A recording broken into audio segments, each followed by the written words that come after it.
জিহাদের ময়দানে গিয়ে শত্রুর হাতে পাকড়াও হওয়া আব্দুল্লাহ ইবনে হুজাফার ঈমান দীপ্ত ঘটনা আপনাদেরকে শোনাবো। প্রিয় দর্শক, খলিফা ওমর রাদিয়াল্লাহু তাআলা আনহুর শাসনামলে আব্দুল্লাহ ইবনে হুজাফা একদল সৈন্যবাহিনী নিয়ে রোমানদের বিরুদ্ধে যুদ্ধে অবতীর্ণ হন। ঘটনাক্রমে সেই দলটি রোমান সৈন্যদের হাতে পাকড়াও হয়। এদিকে রোমান সম্রাট সে মুসলমানদের অনেক গুণগান শুনেছে, বিশেষ করে নবী করিম সাল্লাল্লাহু আলাইহি ওয়াসাল্লামের সাহাবায়ে কেরামের মজবুত ঈমানের কথা সে অনেক শুনেছে। সে তার সৈন্যবাহিনীদেরকে নির্দেশ দিয়েছিল, এবার যদি তোমরা মুসলিমদের কোনো সৈন্যবাহিনী পাও তাহলে তাদেরকে জীবিত আমার দরবারে হাজির করবে। তার কথা অনুযায়ী মুসলমানদের সৈন্যবাহিনীদেরকে পাকড়াও করে তার দরবারে নিয়ে গেল। এবার রোম সম্রাট বলেন, তোমাদের মধ্যে সেনা প্রধান কে?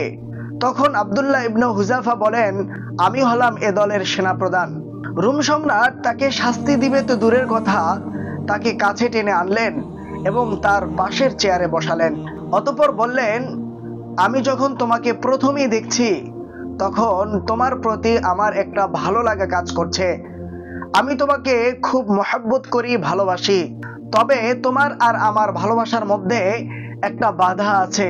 সে বাধাটি হলো, তুমি হলে মুসলমান আর আমি হলাম খ্রিস্টান।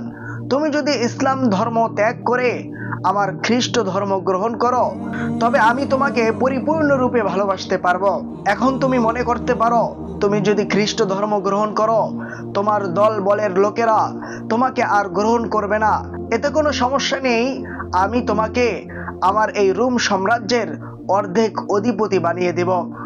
শুধু তাই নয়, আমার সুন্দরী সুরসী কন্যা আছে, তাকে তোমার কাছে বিবাহ দিব এবং আমি যখন মৃত্যুবরণ করব তখন তুমি এই বিশাল রোম সাম্রাজ্যের একমাত্র অধিপতি হয়ে যাবে।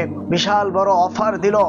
কিন্তু আল্লাহর নবীর সাহাবী আব্দুল্লাহ ইবনে হুজাফা তখন চেয়ার থেকে দাঁড়িয়ে তাকে একটি ধমক দিয়ে বলেন, হে রোমের কুকুর, তুমি কি আমাকে ক্ষমতার লোভ দেখিয়ে আমার ঈমান ধ্বংস করতে চাও? তুমি তো শুধু তোমার রোম সাম্রাজ্যের কথা বলেছ, যদিও তুমি পারবে না তবুও বলছি, যদি পুরো পৃথিবী তুমি আমার নামে লিখে দাও তবুও আমি যে আল্লাহর প্রতি ঈমান এনেছি, মুহাম্মদুর রাসূলুল্লাহকে রাসূল হিসাবে মেনেছি, আমি আমার এই ঈমান থেকে এক বিন্দু পরিমাণ পিছপা হব না। সুবহানাল্লাহ।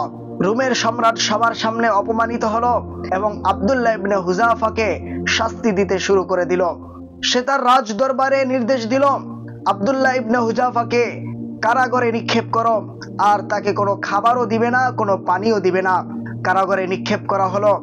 একদিন, 2 দিন, 3 দিন নয়, 1 সপ্তাহ পার হয়ে গেছে।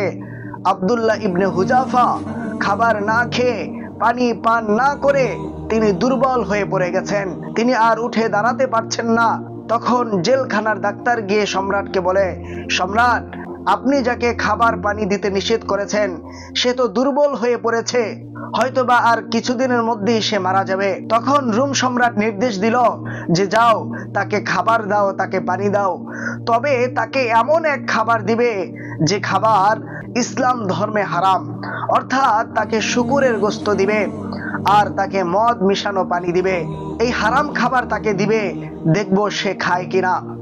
এবার ডাক্তার তার সামনে খাবার নিয়ে আসলো আর বলল, ও আব্দুল্লাহ ইবনে হুজাফা, তোমাকে খাবার দেওয়া হলো, আর শোনো, এটা হলো শূকরের গোশত আর এই পানি হলো মদ মিশানো পানি, এটি তুমি খাও, তোমার জীবন বাঁচাও। আব্দুল্লাহ ইবনে হুজাফা না খেয়ে না পান করে দুর্বল হয়ে পড়লেও কিন্তু তার ঈমান কোনোভাবেই দুর্বল হয় নাই। তখন তিনি ঈমানের বলে বলিয়ান হয়ে এই হারাম খাবারকে লাত্তি মেরে ফেলে দিয়ে তিনি বলেন যে আমি মৃত্যুবরণ করব, আল্লাহর রাস্তায় শহীদ হয়ে যাব, তবুও আমি হারাম খাবার গ্রহণ করব না। আর হারাম খাবার গ্রহণ করলেই আমার ঈমান দুর্বল হয়ে পড়বে, আমি সেটা কখনোই হতে দিব না। ডাক্তার গিয়ে খবর দিল সম্রাট, সে তো খাবার খায়নি, বরং তা লাথি মেরে ফেলে দিয়েছে। রোম সম্রাট নির্দেশ দিল আগামীকালকে তাকে আদালতে হাজির করা হবে এবং আমি সেখানে তাকে এক কঠিন শাস্তি দিয়ে মেরে ফেলবো। পরদিন সকালবেলা তাকে হাজির করা হলো এবং একটি বড় পাতিলার মধ্যে তেল গরম করা হলো। তেল টকবক করে ফুটতেছিল। এমন সময় রোম সম্রাট তাকে বলে, এখনো তোমার হাতে সময় আছে। যদি তুমি ইসলাম ধর্ম ত্যাগ করে আমার খ্রিস্ট ধর্ম গ্রহণ করো তবে তুমি বেঁচে যাবে এবং এই রাজ্যের তুমি অর্ধেকের প্রধান হয়ে যাবে। আব্দুল্লাহ ইবনে হুজাফা তখনও বলছেন, আমি যেই আল্লাহর প্রতি ঈমান এনেছি সেখান থেকে বিন্দু পরিমাণ পিছপা হব না, পিছে হটব না। এবার রোম সম্রাট তার কারাগার থেকে একজন মুসলিম সৈনিক এনে ওই ফুটন্ত তেলের মধ্যে ফেলে দিল। আব্দুল্লাহ ইবনে হুজাফার চোখের সামনেই মুসলিম সৈনিক শহীদ হয়ে গেলেন। রোম সম্রাট এবার বলে, দেখো আব্দুল্লাহ, তুমিও এভাবে মরে যাবে, অতএব আমার প্রস্তাব মেনে নাও। কিন্তু তিনি রোম সম্রাটের প্রস্তাব কোনোভাবেই মানছেন না। এবার আব্দুল্লাহ ইবনে হুজাফাকে ওই ফুটন্ত তেলের মধ্যে ফেলে দিবে। এবার তিনি কান্না করছেন। রোম সম্রাট তাকে জিজ্ঞাসা করলো, কি খবর, এখন তুমি কান্না করছো কেন, ভয় পেয়েছো? কিছুক্ষণ পূর্বেই তোমাকে কি সুন্দর অফার দিয়েছিলাম, তুমি তা গ্রহণ করলে না, এখন তোমাকে মরতে হবে। তখন আব্দুল্লাহ ইবনে হুজাফা বলে, ও রোমের সম্রাট শোনো, আমি কান্না করছি কি জন্য শোনো তুমি। আমি কোনো ভয়ে কান্না করছি না, বরং আমি কান্না করছি এজন্য যে আল্লাহ তাআলা আমাকে একটি জীবন দিয়েছেন। আমি যদি এখন শহীদ হয়ে যাই তো আমার একটা জীবন শেষ হয়ে যাবে, কিন্তু আল্লাহ তাআলা যদি আমাকে 10টা জীবন দান করতেন তো আমি 10টা জীবনই আল্লাহর রাস্তায় কুরবান করে দিতাম। যখন রোম সম্রাট তার ঈমানের বলে বলিয়ান হওয়া কথা শুনল তখন সে হতভম্ব হয়ে গেল। এবার সে বুঝতে পারলো আব্দুল্লাহকে যদি তেলের মধ্যে ফেলে দিয়ে মেরে ফেলাও হয় তবুও সে হারবে না, সে শহীদ হয়ে যাবে। এবার রোম সম্রাট বলে, আচ্ছা ঠিক আছে, তোমাকে মারবো না, তবে তোমাকে একটা কাজ করতে হবে, সে কাজটা করলেই আমি তোমাকে ছেড়ে দেব। আব্দুল্লাহ ইবনে হুজাফা বলে, কি কাজ? রোম সম্রাট বলে, তুমি আমার কপালে একটা চুম্বন করবে, তবে আমি তোমাকে ছেড়ে দিব।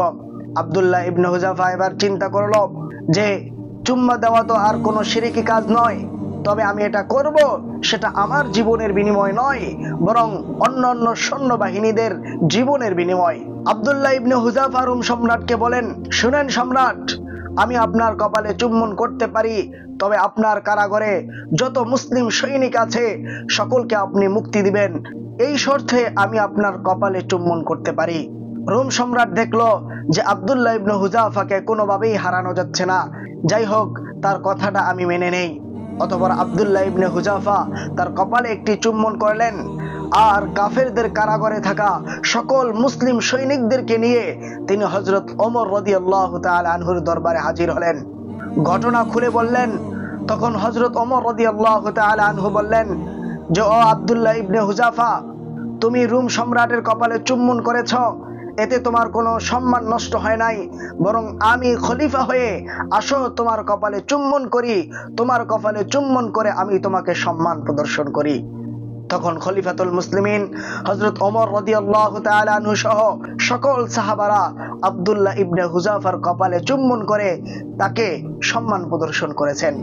প্রিয় দর্শক, কেউ যদি ঈমানের উপরে অটল অবিচল থাকে আল্লাহ তাআলা তাকে এভাবেই মুক্তি দেন এবং এভাবেই আল্লাহ তাআলা তাকে সম্মানের চেয়ারে বসান।